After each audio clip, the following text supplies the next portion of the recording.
Estamos aqui ajustando para começar nosso bate-papo de hoje. Os últimos ajustes, Rafael? Tudo certo? Então, boa noite a todos. Estou aqui, uma ilustre presença de um médico super conceituado, Dr. Edmundo Pereira, neurocirurgião e neurologista, formado na Unifesp e tem mestrado em neurociências e doutorado em oncologia e ciências médicas. É isso, doutor? Bem, seja bem-vindo aqui na nossa clínica, nessa nossa conversa. Espero que a gente possa extrair todo o conhecimento que o senhor tem para nos oferecer a respeito de um tema que muitas pessoas têm curiosidade, que é a visão dupla, né, chamada diplopia, no meio da oftalmo. Então, seja bem-vindo, fique à vontade e vamos ter essa conversa, nós dois. Inicialmente eu quero agradecer imensamente a honra de poder estar aqui partilhando conhecimentos, partilhando experiências nossas clínicas e aprendendo também, porque Sim, a experiência que vocês têm aqui é uma dúvida que é muito grande nessa área, né? De fato, a queixa de visão dupla, ela praticamente faz parte da rotina dos serviços oftalmológicos e neurológicos. E a gente sabe que a neurologia e a oftalmologia têm uma afinidade muito grande e existe até uma subespecialidade que é neurooftalmologia, né, devido a partilharem essa máquina maravilhosa que é a máquina de enxergar, de conseguir visualizar e identificar a vida ao seu redor, né? O nervo óptico, né, ele é considerado como sendo parte do sistema nervoso central, como se fosse um prolongamento do cérebro que chega através do nervo óptico e da retina, né? Inclusive até certos limites, há a presença até das membranas, né, de revestimento, então tem toda a relação íntima. E no caso da visão dupla, da diplopia, a gente trabalha, com certeza, falando da minha experiência de oftalmo, que a gente pede a avaliação de um neurologista em praticamente todos os casos que aparecem para a gente no consultório. Então, é comum aparecer com essa queixa de visão dupla e a gente pedir uma avaliação da neurologia. No seu consultório, doutor, no dia a dia, creio que deva também aparecer paciente indo diretamente, né, sem antes ter passado por oftalmo. E é isso que a gente quer saber do seu dia a dia do consultório, que apresentando diplopia, ouviu essa queixa de visão dupla e outras queixas que vêm geralmente associadas. Quais são as doenças mais frequentes? Eu diria que do ponto de vista de estatístico, de números, no consultório nós encontramos muitas diplopias em pacientes de uma faixa etária um pouco maior, de 45 a 70 anos, relacionados principalmente a fenômenos isquêmicos ou inflamatórios dos nervos que fazem a movimentação ocular. E são pacientes que geralmente estão com diabetes descompensado, com colesterol, triglicerídeo elevado, alterações de pressão arterial também, que acabam por determinar uma disfunção, um mau funcionamento nos nervos relacionados à visão conjugada. Então, essas doenças, elas vão afetar diretamente a parte da vascularização, né? Isso mesmo. Que vai, por consequentemente, ela vai afetar o funcionamento do nervo. Isso mesmo. Existe uma isquemia, uma falta, como a doutora bem apontou, de irrigação do nervo. E o nervo mal irrigado, ele acaba não funcionando adequadamente. Na grande parte desse grupo de pacientes, que é muito frequente, repito, nós conseguimos identificar, existe uma pequena nuance clínica para a gente diferenciar de outras patologias neurológicas, como aneurisma, tumores, essas coisas. Geralmente o nervo relacionado à movimentação ocular, no caso o mais frequente que nós vemos é o terceiro nervo, o oculomotor, só existe sofrimento da parte extrínseca dele. A parte da pupila costuma estar preservada nesses casos, né? Isso é uma pista para a gente, diferenciar esses casos relacionados à isquemia do nervo a outras doenças bronquiais do cérebro. Tanto que quando a pessoa chega com visão dupla na parte da oftalmologia, a gente pesquisa geralmente também a parte palpebral, né? Então não só a parte de movimentação dos músculos nas posições primárias, mas a parte se tem pitose, se tem queda de pálpebra e os reflexos pupilares, né? Que aí no caso então das doenças mais sérias, doutor Edmundo, da parte neurológica ou mais urgentes, digamos, ela vem afetando a parte pupilar? Sim, um aneurisma cerebral, por exemplo, ou um tumor na região em que os nervos trafegam próximo da órbita, eles podem afetar esses nervos relacionados à movimentação do olhar conjugado. E nesses casos gerar o sintoma de diplopia. Mas geralmente esses casos de compressão, onde ocorre uma compressão, o nervo é espremido contra as estruturas ósseas que existem naquela região, geralmente é uma lesão completa do nervo. Ou seja, perde a movimentação e perde também o reflexo pupilar.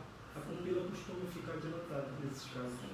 E assim, eu chamo a atenção para os nossos espectadores que às vezes a visão dupla em si, enxergar duplicado, às vezes é um processo, às vezes não é uma coisa súbita.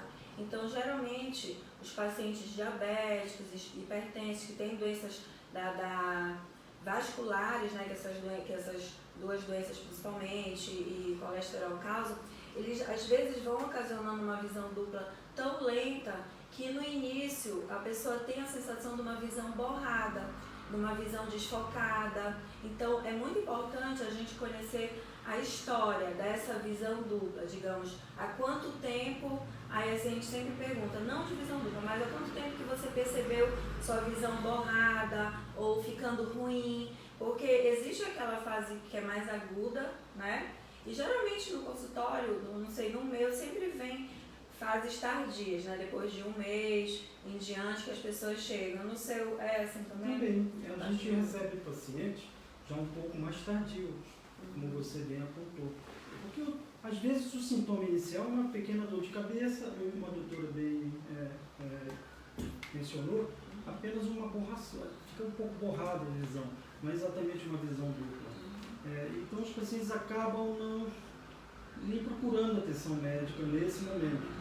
Quando o processo evolui e os sintomas acabam ficando mais claros, mais evidentes, a pessoa percebe que está chegando dobrado, aí sim eles costumam procurar atenção médica. Mesmo porque essa vista dobrada, ela vai ocasionar um distúrbio muito grande do seu dia a dia, né? Da sua locomoção. Então, não tem como um adulto tolerar uma visão dupla para dirigir, para andar. Então, geralmente vem acompanhado também com náuseas, com outros sintomas e geralmente é bem incomodativo. E nesses casos, a gente lança a mão, doutor Edmundo, do tratamento também com os exercícios. Né? Então a gente orienta que às vezes essa visão dupla vai demorar um pouquinho, muitas das vezes é passageira, vai recuperar, mas nos casos que você faz uma terapia naquele momento, a gente agiliza essa recuperação. Então a gente lança a mão aqui do tratamento ortótico, que é feito com oclusão. Então a primeira coisa que a gente pede para o paciente é tentar anular essa visão dupla ocluindo um dos olhos, porque a visão dupla verdadeira ela só é com os dois olhos abertos, essa a gente considera verdadeira. Tampou o olho, a visão dupla ela cessa. Então, nesse período desse incômodo, fazer oclusão, fazer os tratamentos dos exercícios com prisma, com a ortótica, né? Você tem essa experiência também dessa melhora, doutor Edmundo? Sem dúvida. Primeiro momento, o paciente chega no consultório, claro, é um momento de diagnóstico, nós solicitamos exames e tudo, mas o paciente já sai com uma orientação, primeiro, a ocluir, a desligar o olho, mais ou menos como a doutora falou, né? Por quê? Porque elimina boa parte daquilo que está causando sintomas como dor de cabeça, enjoo, mal-estar, né?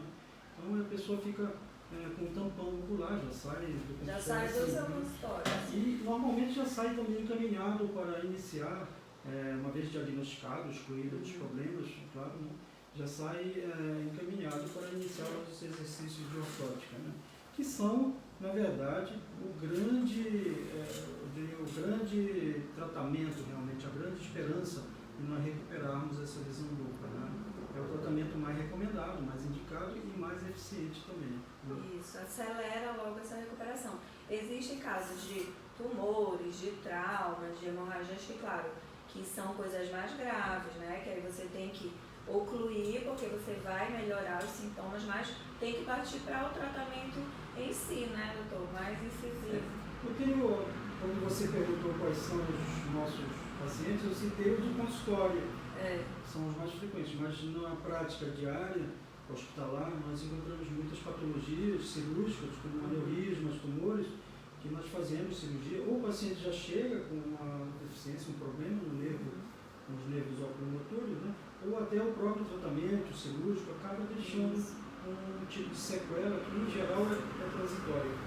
Mas esse grupo de pacientes, ele imediatamente é referendado no momento da alta hospitalar já para ortótica. Tem muitos casos mesmo, a gente pega muitos casos aqui de pós-cirurgia, né, de neurocirurgias, que ficam, às vezes, algumas sequelas, que às vezes nós conseguimos recuperar, outras não, né? Os nervos cranianos e o tecido nervoso, de uma maneira geral, são estruturas muito sensíveis, não é? Então, eu estou inclusive com um paciente operado agora de aneurisma, eu operei semana passada, e nós tivemos uma abordagem, nós enxergamos o terceiro nervo, nós nem tocamos no terceiro nervo. Isso foi suficiente, a exposição do nervo, a luz ou a calor ali, de momento, foi suficiente para dar uma paralisia transitória do terceiro nervo. Então é muito frequente nas neurocirurgias nós temos lesões que, felizmente, a maioria delas são transitórias, mas que só melhoram efetivamente quando são abordados de uma maneira terapêutica pelo grupo da ortótica. É essencial esse tratamento, nós não podemos prescindir desse tratamento. Uma vez que nós demos um diagnóstico de uma condição dessa, seja cirúrgica ou não, a recuperação, a chance de recuperação maior é quando é referendado do grupo de ortótica. Isso, é sempre mantendo esse feedback, né, que eu creio que você também encaminhe para o oftalmo. Então, é sempre essas três, da parte da diplopia, da visão dupla, que a gente trabalha em parceria. Oftalmologista, ortopedista e o neurologista, o neurocirurgião, né? Então, a gente sempre tem que estar também ciente da situação da parte da neurologia, né? Como é que está esse tratamento? Já encerrou, não encerrou? Tem previsão de se fazer mais alguma outra coisa ou não? Né? Nós estamos falando aqui das doenças às vezes sérias, com risco mesmo de vida, né? E existe, o que é mais frequente no dia a dia mesmo é a parte da diabetes, né? Isso é a rotina. É muito frequente, né? Dia a dia, porque a pessoa diabética, mesmo, em alguns casos mesmo bem compensados, o diabetes bem controlado com medicamentos e tudo, ele não deixa de desenvolver o fenômeno de aterosclerose dos vasos. E esse fenômeno acaba diminuindo a circulação sobre o nervo. Então, é uma das sequelas, é uma das consequências do diabetes, que a gente vê muito na prática. Muito crescente, né? Então, a gente sempre orienta sempre um bom controle, né, das doenças, dessas doenças sistêmicas que a gente sabe que afeta vários órgãos, né? Hipertensão, a própria diabetes, colesterol, pacientes idosos, sempre atenção para esse sintoma de borramento visual, que da parte da oftalmologia a gente geralmente vai descartar o que seja do globo ocular, da parte do nervo óptico em si. Descarta, faz o exame completo e depois necessariamente encaminha para o neurologista, porque às vezes isso pode ser caso de vida ou morte mesmo, né, doutor? A gente pega, assim, essas diplopias relacionadas a essas doenças são mais pacientes mais com uma certa idade, como o senhor falou. E pacientes jovens, o senhor, quais são os principais? Deve ser mais raro, né? Mas é mais alterações congênitas ou tumores? No grupo infantil, vamos chamar assim, ou adolescente, de fato as patologias são diferentes. A primeira hipótese numa criança que venha com um quadro de uma visão dupla, de um estrabismo, o olhinho todo, é investigar uma patologia compressiva, como tumores e tudo. Né? Essa tem, pelo menos, acaba chegando para a gente essa regra, né? de que sejam patologias mais graves, mais sérias, né? É claro que a gente tem exceções, né? Mas a regra, infelizmente, a regra é essa, né? E realmente precisa de uma abordagem precoce, um diagnóstico precoce, para a gente possibilitar ter uma melhor resposta ao tratamento, né?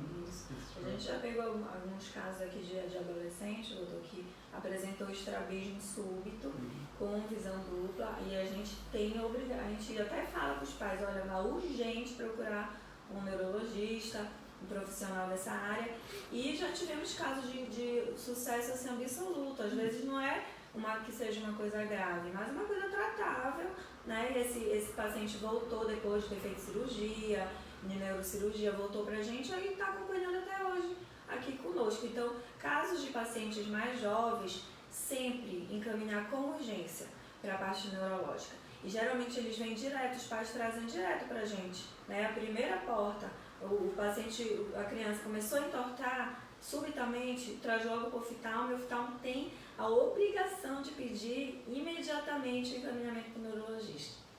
Isso a gente tem que ter esse cuidado. Sem dúvida, né? Por isso que é muito importante, como a doutora mencionou há pouco, o trabalho em conjunto, né? Eu, como especialista em neurologia e neurocirurgia, desconheço muitas nuances do trabalho do oftalmologista, né? Assim como eu assim também. Como vice-versa. Porque eu até brinco, né? Cada macaco no seu galho. Claro. Só que nesse caso a gente dá uma misturada. Só que estão muito próximas as especialidades, né? Nesse aspecto, né? Então é imprescindível também, primeiro, uma boa comunicação entre a gente, entre os médicos, até para favorecer o resultado final do tratamento do paciente, né? Se você tem 2, 3 médicos ou uma equipe de profissionais envolvidos no tratamento desse paciente, é claro que o paciente vai ser diagnosticado mais precocemente, tratado mais precocemente e, obviamente, vai ter um resultado melhor ao final, né? Então, essa interação entre as especialidades, ela, hoje, no mundo moderno, ela é imprescindível, né? A gente não trabalha sozinho mais, né? Antigamente até trabalhava, mas hoje... ainda mais da neurologia, né? Que é o cérebro é o corpo que comanda tudo mesmo, né? E aí a gente com certeza deve ter várias outras especialidades também que trabalham em conjunto com a neurologia em si, especificamente.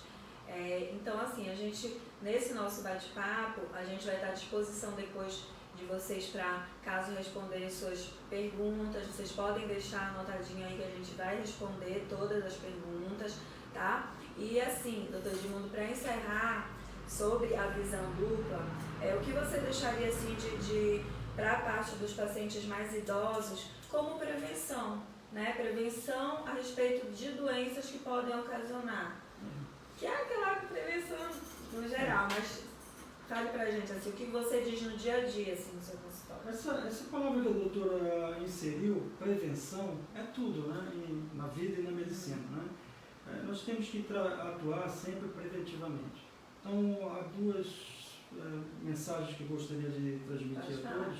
A primeira mensagem é que hoje eu sou o idoso de amanhã, então hoje eu preciso já me cuidar e me prevenir com algumas esforços e outras coisas, claro, né? Segunda mensagem, ao próprio grupo de pessoas que já está na melhor idade, como a gente fala, e que sofrem de diabetes, hipercolesterolemia.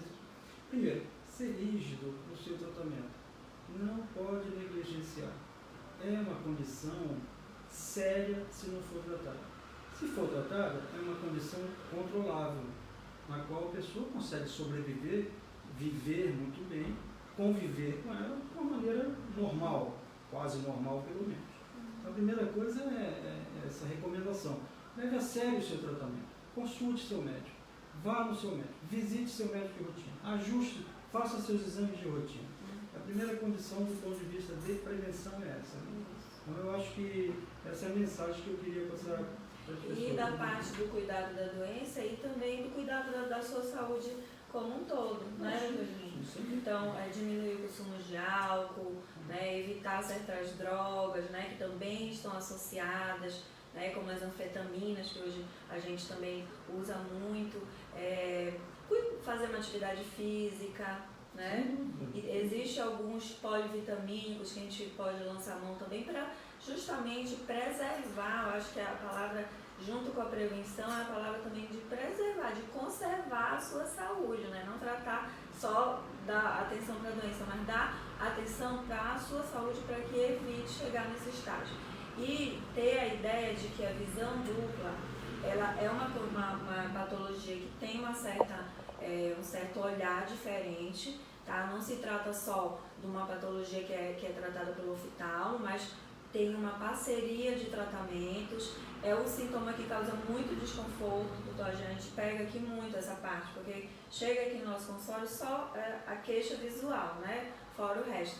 E às vezes a gente tem que ser bem urgente. Então, eu gostei de saber que já sai de lá do seu consultório com oclusor. Isso tem que fazer, né? Porque não adianta você falar e o paciente sair de lá com vertigem, não consegue andar, cai. É até perigoso, às vezes são pacientes idosos. Então, ter essa atenção de já tentar melhorar naquele momento, saindo do consultório e encaminhado. Então, vamos cuidar da nossa saúde como um todo, né? Eu agradeço, doutor, se quiser também dar uma última palavra, fique à vontade. Eu agradeço já a sua presença aqui, espero sempre contar com o seu apoio, com a sua parceria, tá? Dos seus encaminhamentos, e vamos continuar nosso trabalho em conjunto sempre, tá? Foi um prazer receber.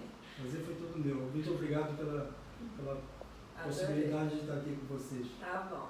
Até mais. Então, até uma próxima. Tá?